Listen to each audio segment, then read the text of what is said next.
السلام عليكم اخواني اخواتي، لاباس عليكم؟ كنتمنى ان شاء الله يلقاكم هذا الفيديو في احسن الاحوال، تكون ان شاء الله بصحه جيده كالعاده. دائما معكم كلثوم.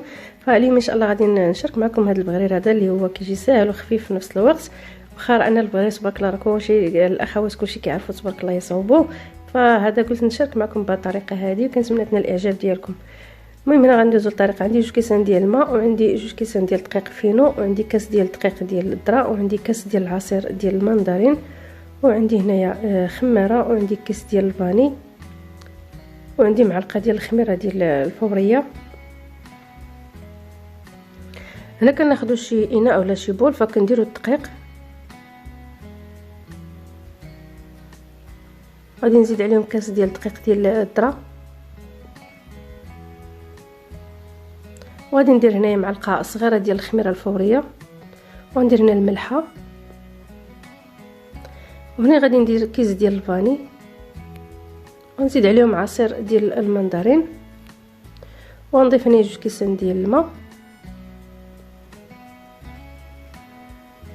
غادي نخلط ومن بعد غنضيف الكاس الاخر.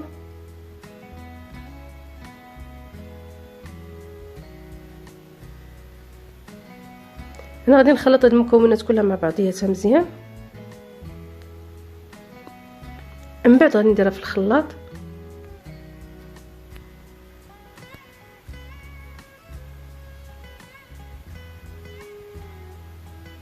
وهنا الطريقه المعتاده ديال الطحين، انه باش كنطحنوا هذاك البغرير.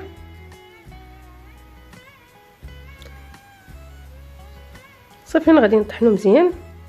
انا من بعد هنا جاني شويه ثقيل، فغنضطر نزيد ليه كاس ديال الماء، وداك الكاس الاخر كنزيدو غير شويه بشويه، فما كنديروش دفعه واحده حتى تنشوفوا.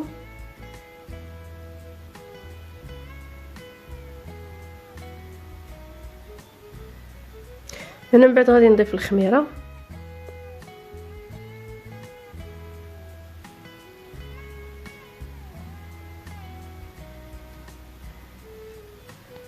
صافي. هنا من بعد ما طحنا فغادي نخليه يرتاح هنا تقريبا واحد 5 ديال الدقائق، ماشي بزاف. المهم جاد لاننا تنوجدوا فيه المقله وهادو تنخليوه شويه تسخن. صافي هنا كما كتشوفوا راه هنا يعني دازت عليه واحد 5 حتى 6 ديال الدقائق. وهنا راه الطريقه المعتاده ديال الطياب، كما تبارك الله كاع راه كلشي تيعرف يطيب هاد الطريقه هذه.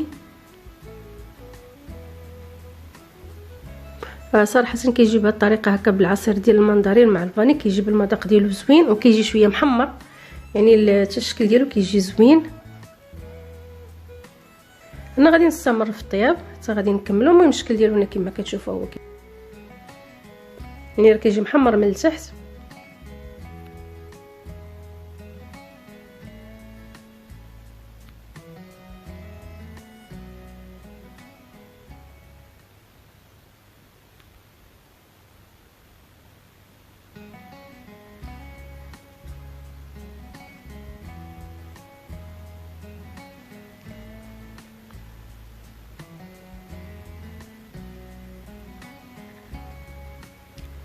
وهنايا من بعد ما كملت البغرير كان على هذا الشكل هذا كما كتشوفوا. فمن بطبيعه الحال كنرافقوه بالعسل والزيت اولا العسل والزبده على حسب كل واحد، على حسب الاختيار ديالو. كان هذا هو الفيديو ديال اليوم، كنتمنى لينا الاعجاب ديالكم.